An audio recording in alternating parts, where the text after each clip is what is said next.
Good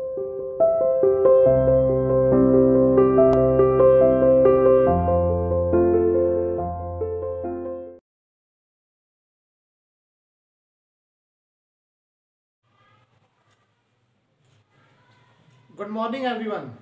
Welcome to CR International Online Classes. How are you beta? Hope you are all fine. Students, as you know that we have started our new poem. This is the poem of Bihai book. The poem number 8 on killing a tree. It is written by Giyu Patel. He is an Indian writer. आप जो 8th poem है बेटा वो हमने start कर दी थी। उसके अंदर केवल हमने 2 ही स्टैंजास जो थे वो कंप्लीट किए थे। आज हम इससे आगे इस पोएम को कंप्लीट करेंगे। रिवीजन वर्क चल रहा है बेटा हमारा। रिवीजन वर्क को आप सीरियसली करें। उसको साथ के साथ जिन भी बच्चों ने वो रीड नहीं किया है, पोएम हो, लेसन हो या कोई भी क्वेश्चन आंसर हो, वो रीड भी करना है, आपको साथ के साथ लर्न भी करना है। तो बेटा इस पोएम के अंदर हमारा जो स्टार्ट हो गया था, हमने ये बताया था, मैं एक बार फिर आपको उस पोएम के बारे में जो ओवरव्यूज है वो बता देता हूँ पोएट का। पोएट ये कहना चाहता है कि हमें पेड़ों को नहीं काटना चाहिए, पर उसका कहने का जो तरीका है वो दूसरा है। वो ये बता रहा है कि पेड़ को जब काटोगे तो उसको काटने के लिए कितनी मेहनत लगती है, और उसके बावजूद भी जो पेड़ है दोबारा से खड़ा हो जाता है, दोबारा से हील कर लेता है उस जगह को जहां से उसको काटा जाता है। उसका तरीका मैंने इसलिए बताया बेटा क्योंकि आप जब इस पोएम को पढ़ रहे हो तो आप देखोगे कि इसमें पोएट ये बार बार ये बता रहा है कि पेड़ को कैसे काटना चाहिए, पेड़ को कैसे काटना चाहिए, पूरी तरह से कैसे खत्म होता है। जब तक हम इस तरह से काटेंगे नहीं तब तक पेड़ को हम पूरी तरह से समाप्त नहीं कर सकते हैं। तो वो ये बताना चाह रहा है इस पोएम के अंदर कि जो पेड़ होता है वो कितने सालों तक जमीन के अंदर ऑब्जर्विंग करता है सनलाइट को, एयर को, वाटर को, और कैसे उसे वो भी एक जैसे हम सांस लेते हैं ऐसे ही उसकी प्रक्रिया चलती है। हम देखते हैं कि वो भी ग्रोथ करता है, बार बार हम काट देते हैं, फिर उसके बाद भी हीलिंग कर कर वो बड़ा हो जाता है, अपनी शाखाओं को, नई नई शाखाएं उसकी निकल आती हैं, पत्ते निकल आते हैं। पर वो कह रहा है कि जिस तरह से हमें दुख होता है, हमें दर्द होता है, हमारे शरीर को कहीं से कोई कट लग जाता है, तो ऐसे पेड़ों को भी होता है। उसकी जो छाल बताई है वो ये बताई है कि जैसे उसको काटा जाता है अंदर से एक नरम या गीला जो उसकी छाल निकलती है वाइट कलर की, वो एक ब्लीडिंग बाग से इसकी कंपैरिजन किया गया है, ताकि ये यानी कि पोएट ये बताना चाह रहा है कि वो भी एक मानवीय, जैसे मानवीय मनुष्य को कोई भी दुख होता है या उसके शरीर में कहीं पर भी कट लग जाता है तो उसे भी ऐसा होता है, उसे भी उसको यानी कि हमें उसको काटना नहीं चाहिए। तो इसीलिए उसका कहने का तरीका ये है कि अगर हम उस पेड़ को काटते हैं तो देखो कितना ग्रोथ वो कर सकता है। इसके लिए हमें काफ़ी मेहनत करनी पड़ती है, पर वो कितने सालों तक इस चीज़ को ग्रहण करता है और उसके बाद वो बड़ा हो पाता है। तो बेटा 2 स्टैंजास के अंदर हमने यही पढ़ा था। आज हम नेक्स्ट स्टैंजा, इसका 3rd स्टैंजा रीड कर रहे हैं। स्टार्ट करते हैं without wasting our time. 3rd stanza के अंदर पोएट है जो बताना चाह रहे हैं, know the root is to be pulled out. कहते हैं know the root is to be pulled out of anchoring earth. जो पृथ्वी है बेटा, आप इसको करते हुए अपनी बुक को ओपन करेंगे। इस बुक को ओपन करते हुए ही साथ के साथ आप रीड करेंगे तो आपको अच्छा लगेगा। अच्छा लगने का मीन्स ये है कि आप उसको अच्छी तरह से पढ़ पाओगे, लाइन टू लाइन पढ़ पाओगे। 3rd स्टैंजा में लिखा हुआ है no the root is to be pulled out. नहीं होगा ऐसे जैसे पहले वाले स्टैंजा में बताया था कि ऐसे नहीं होगा, छोटे छोटे प्रहार करने से, धीरे धीरे मारने से, वो जो चाकू है नाइफ का प्रहार करने से ऐसे उसको काट नहीं सकते हो, उसको काटा नहीं जाएगा। इसके लिए आपको क्या करना पड़ेगा, the root is to be pulled out. Pulled out का मीन्स होता है पूरी तरह से बाहर निकालना। तो बेटा ये बताया है इसके अंदर कि इसकी जड़ों को पूरी तरह से बाहर निकाला जाएगा, तभी ऐसा हो सकता है, यानी कि तभी हम उसको खत्म कर सकते हैं, मार सकते हैं। आउट ऑफ एंचोरिंग अर्थ, जो कि कई सालों से पृथ्वी के अंदर जकड़ा हुआ है, पृथ्वी के अंदर पेड़, ये एंचोरिंग अर्थ का मीन्स है पृथ्वी के अंदर जो समाया हुआ है, उसकी जड़ें जो काफी समय से पृथ्वी के अंदर हैं, तो वो कहता है उसको उस अर्थ के अंदर से जहां पर वो जड़ें अंदर की तरफ गई हुई हैं उसको उसके अंदर से बाहर निकालना होगा। एंचोरिंग अर्थ का मीन्स बेटा होता है जो पृथ्वी में जकड़ी हुई जड़ें होती हैं वो। It is to be roped, roped का मीन्स होता है रस्सी से, टाइड बांधना, इसे रस्सी से अच्छे से बांधा जाएगा, यानी कि इसके तने को जब उसकी जड़ों को बाहर निकालते हैं तो आपने देखा भी होगा कई पेड़ जो निकाले जाते हैं ऐसे काट कर नहीं निकाले जाते हैं, फिर उसके बाद उन काट तो दिए जाते हैं, उसकी हाइट को कम कर दिया जाता है, उसको छोटे छोटे टुकड़ों में बांट दिया जाता है, फिर उसके बाद उसकी जड़ों को निकालने के लिए क्या करना पड़ता है, ऐसे आसानी से नहीं निकलता जो कई सालों से पुराना पेड़ है।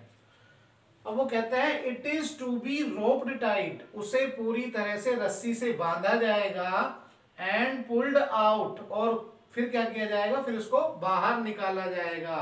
पुल्ड आउट, स्नैप्ड आउट, यानी कि उसकी जड़ों को बाहर निकाला जाएगा। और पुल्ड आउट एंटायरली, यानी कि पूरी तरह से, एंटायरली मतलब पूरे तरीके से, पूरी तरह से उसकी जड़ों को रस्सी से बांधकर बाहर निकाला जाएगा। आउट फ्रॉम द अर्थ केव, कहां से निकाला जाएगा, पृथ्वी की गुफा से। गुफा क्या होता है, गुफा मतलब यह है कि जो पृथ्वी के अंदर जड़ें जितनी नीचे गई हुई हैं उसको केव बोला है। वो वैसी गुफा नहीं है जहां पर कोई भी जा सकता है, वो अर्थ केव। इट मीन्स ये है कि वो जो जड़ें हैं जो अंदर पृथ्वी के अंदर समाई हुई है, गुफा रूपी जो अर्थ है उसके अंदर समाई हुई है, उसमें से बाहर निकालना होगा।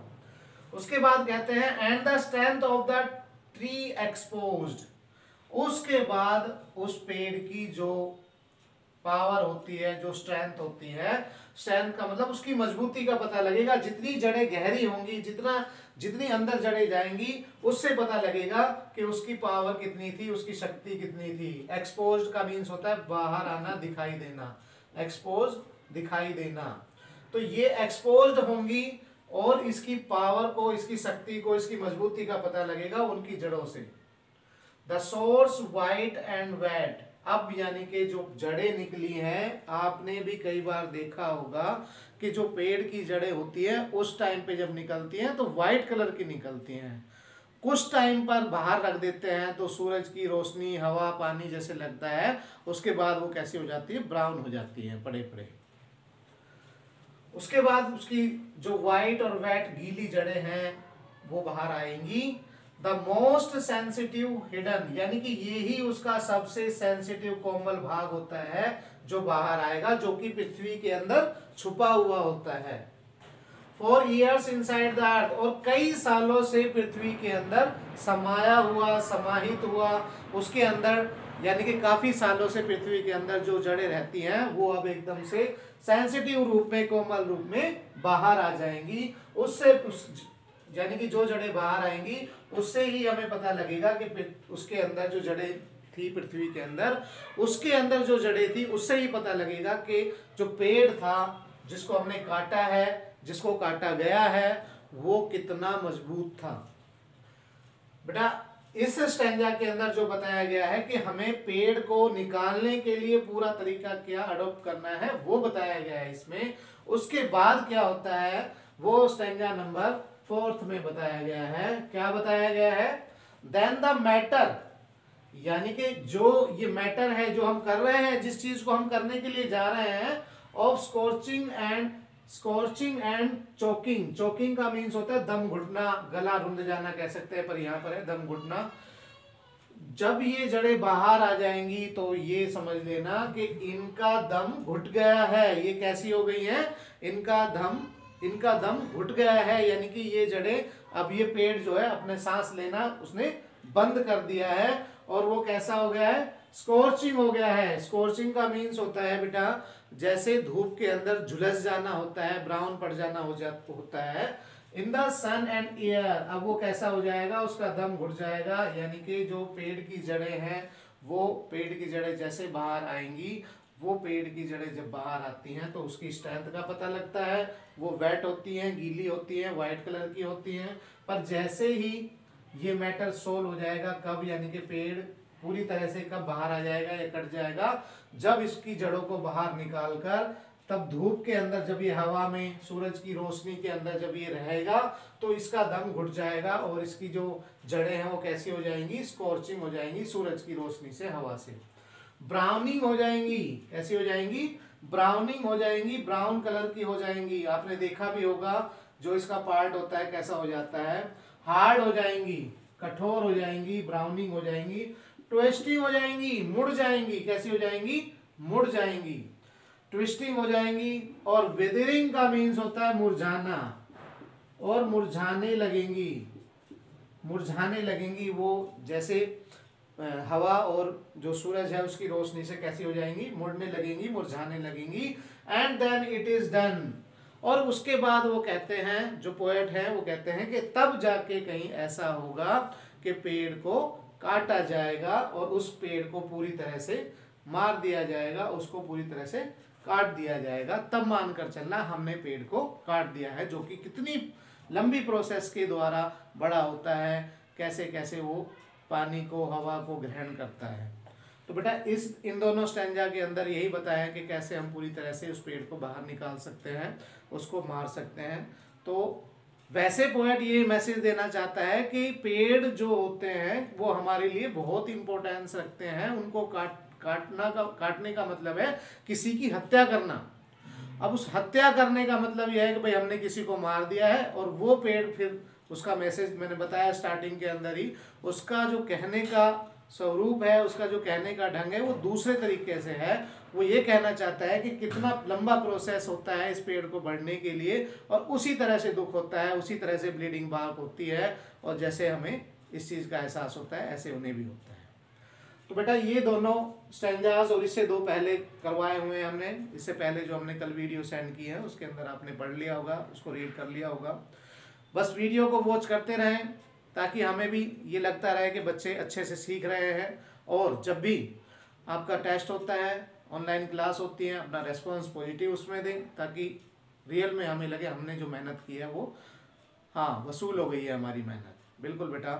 और अगली पोएम को इससे पहले हम नेक्स्ट पोएम करेंगे, उससे पहले हम करेंगे इसके क्वेश्चन आंसर, जो कि आपको पीडीएफ के अंदर मिल जाएंगे।